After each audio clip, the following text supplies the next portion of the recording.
One of the questions here, which is from Jeremy Edelman, saying, we live in a capitalist ecosystem more powerful than the natural ecosystem. I don't know if you'd agree with that. What are the financing and economic vehicles that make the vision real?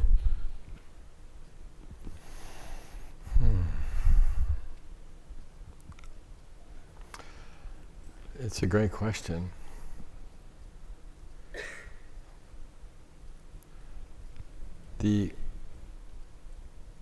The difference between bottom line and top line need to be understood.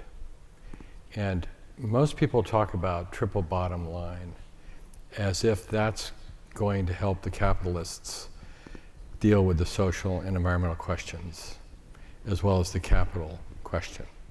But when all you work on is profit, bottom line, your decision making is quite mean, because it's what's left over, and things are there for the taking. So I think that what we're seeing now is that world leaders in economics are starting to understand the triple top line, we call it, which is revenue generation, not profit delivery. So you can't manage to profit unless you have the revenue to begin with. And so the question of revenue generation, I think, is really the important one. That these things provide immense benefits to people at every point in the economic chain. Not just the managers or the takers, but also the people who get to share it. And so I think if we look at what's going on in various cultures, people are afraid of the political fallout of extreme economic conditions. Just look at what's going on in our election here, look at Brexit. These are seriously disruptive events. China is very concerned that if its people in the cities don't have jobs and don't have activities, that they will revolt. And they're very concerned about that. So when you look at things like the solar orchard, you've got 5 times as many jobs there as you would in a normal solar collector or a coal-fired plant. Think about that.